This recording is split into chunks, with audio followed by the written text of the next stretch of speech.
bisimilah ñoo ngi suñu yaay ju baax suñu mag ju baax yaa Ami Diop ñu bàyyi la nga présenté wu. salaamaaleykum ñu ngi seetaan. man la yaay Ami Diop. di représentant Sàmm Sa Kàddu. donc nekk fii ci centre de vote bu Paris. nga xam ne 67 bureaux de vote ñoo fi nekk. di représenter nag la coalition l'intercoalition Sàmm Sa Kàddu. Takku Wallu ak coalition Amadou Ba bi. donc di wax rek ne ñu ngi presque à la fin. te li ñu remarqué mooy affluence bi amoon ci présidentielle yi amul. le début nag li ñu jaaxaloon mooy 41 listes yi am na lu bari lu mu yàq. parce que au début élection yi ñuy fekkee yëpp. élection yi ñuy fekkee fii yëpp. élection yi ñuy fekkee fii yëpp. maanaam liste de bureau de vote yi. liste de bureau de vote yi. liste de bureau de vote yi dañ koy def ci biir bureau bi. maanaam mais tey li ñu remarqué. mooy bulletin de vote yi. bulletin de vote yi maanaam. yëpp ci benn table bu mag lañ ko def. dëgg la dëgg la. 67 bureaux de vote yi mun nañ ne presque 4 tables au maximum ou 5 lañ fi def. def ci 41 bulletins. muy loo xam ne ay milliards yu ñuy jël. sànni ko ci poubelle. dëkk yi nga xam ne fii la ñu nekk di fi voté am nationalité française. lii bu doon France la c'est ridicule. léegi ñun li ñuy ñaan mooy à la prochaine fois. ñu mën a limiter nombre de listes yi ni ñu koy limiter mooy que ne ñu imposer loo xam ne képp koo xam ne yow déposé nga sa candidature joxe caution boo amulee 5% ñu bañ la rembourser même bu fekkee ne caution bi dañ koy def montant boo xam ne montant bu mag la su ko defee liste yi nga xam ne dañuy wone seen bopp pour ëllëg ñu ñëw jàppali gouvernement bi fi nekk loolu mën a dakk Sénégal parce que li ñuy seet mooy xam ne dafa am ñoo xam ne peut-être dañu leen financer pour ñu ñëw participer ci élection yi après bu élection yi passé ñu disparaître kenn du leen gisati loolu daal en tout cas lu ñuy jooy la fii ci France parce que ñoom xam nañ ne fii du suñu dëkk dëkkuñu fi donc pour am locaux yi ñuy defee élection déjà c'est très difficile donc li laay war a suuli problème boobu war nañ ko régler te di ñaan nag bu ñu dépouiller résultat bi génn ku gagné jàmm mën a am ci biir réew mi dellu ci réew mi ndax Sénégal ñun ñëpp ñoo ko bokk violence bi dakk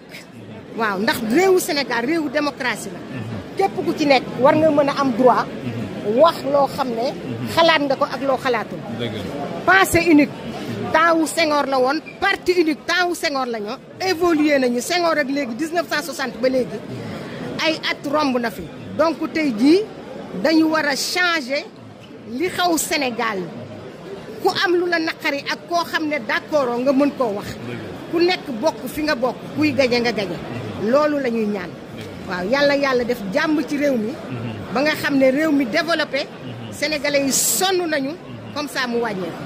wasalaam di la remercier bu baax a baax nag. jërëjëf ndax yow toujours yaa ngi fi. dëgg la jërëjëf voilà jërëjëf. waaw bonjour IK News Ibrahima Diop président du mouvement Jàmmi Sénégal. waaw tey noo gisee élection bi tey yow ak organisation bi loo sa xalaat daal ci vote bi quoi vote sénégalais yi. waaw vote sénégalais yi c'est bien organisé à Paris donc ñi ngi yore mouvement politique bu tudd mouvement Jàmmi Sénégal ñu ñëwoon di accomplir suñu devoir civique citoyen donc ñëw voté ci jàmm yàgguñu fi nag parce que organisation bi vraiment c'est très bien bi ñu dugg see ak bi ñu voté yëpp daanaka matul 5 minutes malgré li nit ñi di bëri yëpp et on s'est retrouvé vite fait ñu jël suñu bulletin dem voter ki nga xamante ni moom la ñu choisir ci jàmm ak salaam sénégalais yi ñu ngi saafonte ñi far fële ak ñi far fële ñëpp ñu ngi ci jàmm loolu la ñuy woote Sénégal tamit sénégalais yi jéem a doxale noonu. dëgg la baax na bon jërëjëf rek merci en tout cas si témoignage bi nga def si IK News. ñoo ngi leen di jaajëfal bu baax waa IK News di sant Sénégal yëpp di ñaan jàmm ci Sénégal. jërëjëf merci. donc man maay Malick Youm di candidat Sàmm Sa Kàddu di responsable lu Taxawu Sénégal fii ci France donc liste bi ñu nekk mooy liste bi nga xam ne le maire de Dakar Barthélémy Diaz moo ko jiite voilà donc importance su élection yi mooy que élection présidentielle yi passé dafa am benn mouvement de dégagisme bu am et ce mouvement de dégagisme en fait motivé ay élections yoo xam ne benn tour la Donc là, on a l'occasion d'organiser le second tour de l'élection présidentielle. Donc, je pense que pour nous dire les forces seront plus équilibrées. Mais de toutes les façons, on se rendra compte que, en tout cas, il y a quelque chose qui bouge au niveau de l'opposition et que Wolof devait wax ne cin bu naree neex bu baxee xeeñ. Et donc les 7 à 8 mois ont fait en sorte que beaucoup de Sénégalais aujourd'hui ont une désillusion par rapport au régime actuel. loolu mooy sa gis-gis d'accord. Absolument. baax na jërëjëf par rapport nag fii nag am na ñu naan par exemple organisation bi fi ñu ko def dafa xaw a sori. waaw xam nga moom bu njëkk dañu ne woon présidentielle Saalum dafa tuuti tey ñu am ko yaatu ne fii dafa sori donc c'est un peu compliqué aussi. alors fii dafa sori. loolu moom loolu dëgg pire la. kooku waxul dëgg. wax fen donc du ñàkk mu am impact tamit ci nit ñi ñëw parce que ñu ñëwoon ci élection présidentielle yi ñoo ëpp fuuf di ñëw tey xat na benn xataay boo xam ne wax dëgg yàlla ça a rendu les choses très difficiles. gis nga ne que liste yëpp dañu leen boole li ñu teg ko ci bureau de vote yi teg ko ci ay tables yu sore donc mu am vraiment ay jaxas-jaxas yu ci am mais nag bon comme aussi élection anticipée la xam naa ne l'administration aussi n'a pas eu le temps nécessaire pour am une organisation boo xam ne c'est une organisation optimale. loolu nag aussi kuy wax dëgg il faut nga jël le contexte là. dëgg la baax na grand jërëjëf waay. merci. waaw bon ni ngeen ko gisee rek fii moom il est presque 17 heures et on voit que les Sénégalais certainement qui rentrent du travail viennent pour continuer de voter donc ils sont là hein, ils sont nombreux ils arrivent au fur et à mesure. waaw ñoo ngi fi nag Malick nañ la bàyyi nga présenté wu ndax tu ma ne du teew ñuy nattale. salaamaaleykum man maay Malick Faye plénipotentiaire de la coalition Jàmm ak Njariñ. tey ñu ngi ci bureau de vote bi on a vu quelque chose en tout cas qui est exceptionnel. Exceptionnel parce que nous attendons à un taux de participation qui est assez faible. Faible tout simplement parce qu'il n'y a pas la communication qu'il fallait derrière. À chaque fois on a demandé qu'il y ait de la communication, qu'il y ait suffisamment de sensibilisation pour que nous arrivions à avoir un retrait des cartes, mais là malheureusement il n'y en a pas. Les cartes sont là, les gens ne sont pas venus pour les récupérer. Ça c'est une première chose. La deuxième est que le lieu de vote est tellement éloigné, tellement enclavé que c'est difficile d'y arriver. Donc pour les gens, nous sommes en dimanche, donc les transports publics sont assez limités. Par conséquent, les gens ne peuvent pas se déplacer jusqu'ici. Nous, à la coalition Jàmm ak Njariñ avec Sàmm Sa Kàddu, aujourd'hui, nous avons des difficultés tout simplement parce qu'il y a beaucoup de personnes qui ne sont pas assez jeunes et qui ont des difficultés pour venir jusqu'à ce bureau de vote. C'est ça qui peut changer le vote, sinon le PASTEF n'est plus majoritaire ici en France. Ils n'ont plus personne. Ils ne seront plus personne parce que le score qu'ils auront à la fermeture des bureaux de vote et ce qu'ils auront, malheureusement, je vous laisse faire la comparaison où vous allez voir que les militants, les gens qui ont voté pour eux, ont tourné le dos. Opposant, ça c'est vraiment objectif. C'est objectif parce qu'il faudra regarder vraiment la participation. La participation. C'est la démocratie. C'est la démocratie. Quand ils étaient au pouvoir et ce qui se passe aujourd'hui, ça n'a rien à voir. Donc c'est un échec du PASTEF qu'ils l'assument. C'est un échec.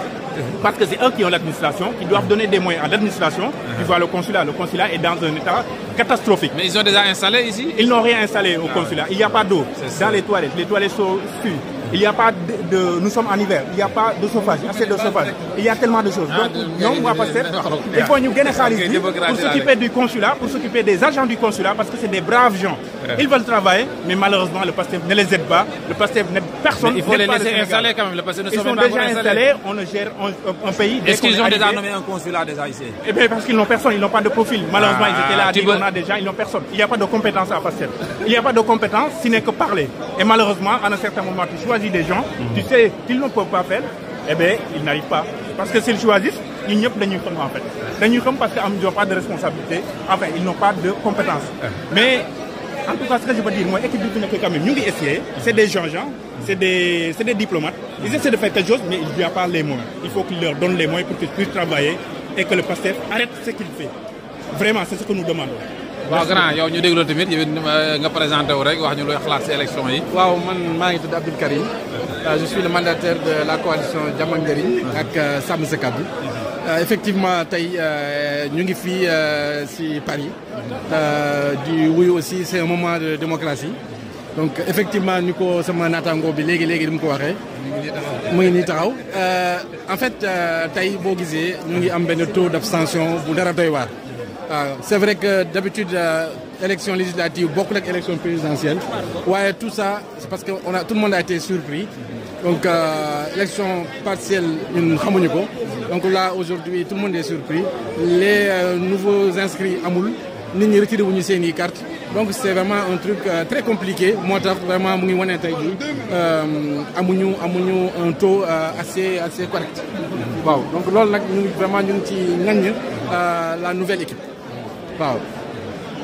baax na jërëjëf donc comme ni ngeen ko gisee rek ñoom ñoo ngi fi ba ci élection yi Malick moom wax na moom daal nee na consulat bi déjà war nañu am moyen pour mën a organiser ni ñu ko waree organiser élection yi donc jërëjëf Malick ñu leen wax rek ñoo ngi fii nag vraiment ba tey ci Paris doon leen indil lii nga xam ne moo fi xew par rapport ak élection présidentielle yi élection législative yi sénégalais yi nag wax dëgg yàlla moom ñëw nañu voté mais apparemment nag le taux est bas donc on verra bien à la fin que ça va donner jërë ngeen jëf di leen ñaan it ngeen partager rek pour permettre ñi nga xam ne dañoo sori te xamuñ canal IK News ñu mën di profiter aussi information yi ni ñu joxe